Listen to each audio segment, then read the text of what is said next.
என்ன கதைக்கு போகலாமா? இங்கே பார்த்தீங்கன்னா 4 பெண்கள் இருக்காங்க. இந்த 4 பெண்களோட கதை தான் இன்னைக்கு கேட்க போறீங்க. அதாவது மார்க்கண்டேயரோட கதையை போலவே பக்தியால விதியை வென்ற பெண்கள் தான் இவங்க 4 பேரும். சரிங்களா? ம். இதில் வந்து பார்த்தீங்கன்னா நாயன்மார்கள் 3 பேர், ஆழ்வார்கள் ஒருத்தர். காரைக்கால் அம்மையாரை பார்த்தீங்க அப்படின்னா பேய் வடிவம் எடுத்து என்ன சிவனா அடைஞ்சாங்க. சரியா? அதாவது கணவர் வந்து கல்யாணம் முடிக்கிறாங்க. முடிச்ச உடனே என்ன தெய்வமா பார்க்குறாரு. சரியா? நான் இனிமே வந்து இவங்களோட குடும்பம் நடத்த முடியாதுன்னு போயிட்டாரு. அம்மையார் மனம் உடைஞ்சு, "எனக்கு இனிமே அழகு வேண்டாம். சிவன் கால்கடியே இருக்கேன். எனக்கு பேய் வடிவமே குடுப்பா" அப்படின்னு சொல்லி வேண்டிக்கிறாங்க. உடனே சிவன் குடுத்துடுறாரு. தன்னோட தலையாலேயே நடந்து கைலாயம் போனாங்களாம். சிவன் அப்படி "அம்மா" அப்படின்னு சொல்லி அழைச்சாரு அப்படின்னா, காரைக்கால் அம்மையார தான் சொல்றாங்க. இந்த 63 நாயன்மார்களால முதல் பெண் இவங்க தான். சரிங்களா? அதாவது என்ன அப்படின்னா, இவங்க கதையிலேருந்து நமக்கு தெரிகிறது, உடம்பு, அழகு, கணவன் எல்லாமே போனாலும் பக்தி இருந்தா சிவன அம்மான்னு கூப்பிடலாம். சரிங்களா? 2வது பார்த்தீங்கன்னா ஆண்டாள். உங்களுக்கே நல்லா தெரியும். ஆண்டாள் வந்து பக்திக்காகவே காதலால என்ன பண்ணாங்க? கிருஷ்ணன மணந்தவங்க. பெரியாழ்வாரோட பொண்ணு. சின்ன வயசுல இருந்தே வந்து பார்த்தீங்க அப்படின்னா, இவங்களுக்கு என்ன ஆசை? இந்த கிருஷ்ணன் மேல தான் காதல் ஃபுல்லா.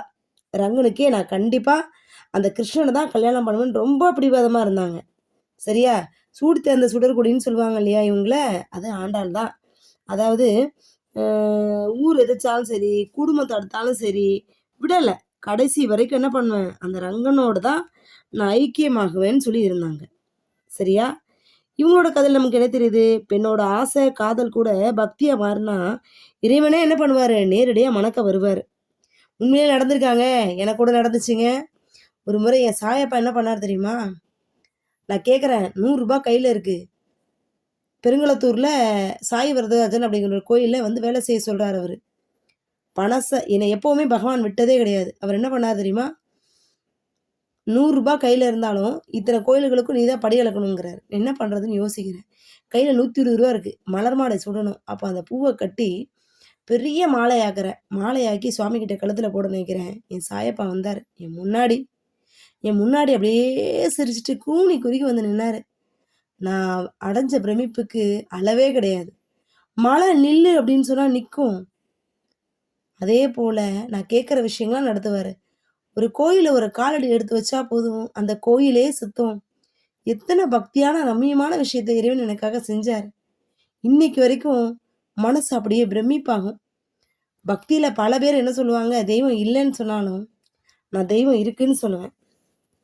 சரிங்களா? அதுதான் உண்மை. சரி. அதுக்கடுத்து பாருங்க, மங்கையர்க்கரசி நாயனார். இவங்க யாரு? அதாவது சமண சமயத்த காப்பாத்துறவர். சரியா?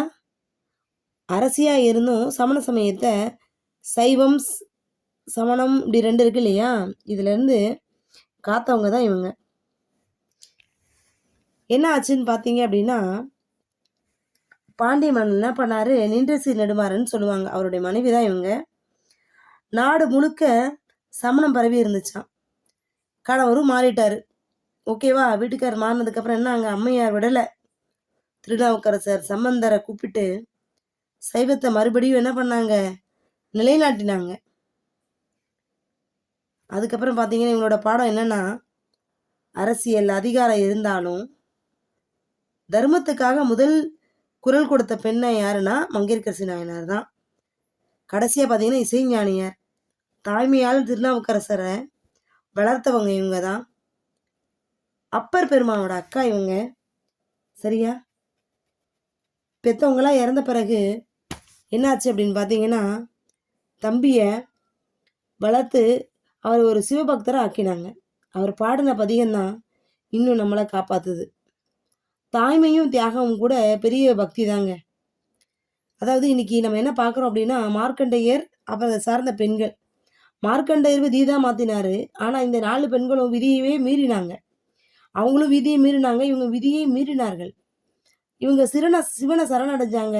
இவங்க சிவன் கிருஷ்ணன சரணடைஞ்சாங்க.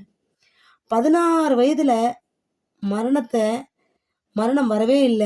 ஆனா இந்த 4 பெண்களுக்குமே பார்த்தீங்கன்னா, அவமானம், தனிமை, போராட்டம் அப்படின்னு எதுவுமே வரலங்க. போல்டா வந்தாங்க. சரிங்களா? காரைக்கால் அம்மையார்ங்க பக்தியால வந்து விதிய வென்னவங்க. ஆண்டாள் வந்து பார்த்தீங்கன்னா, காதலால பக்தியானவங்க. மங்கையர்க்கரசியான தர்மத்த வந்து காக்கிறதுக்காக வந்த அரசி. இசைஞானியார் பார்த்தீங்கன்னா, தாய்மையால் திருநாவுக்கரசர் வளர்த்தவர். இந்த 4 பெண்களுமே ரொம்ப சிறப்பானவங்க தானே! நம்ம எப்படி இருக்கிறோம்? சிந்திச்சு பாருங்க.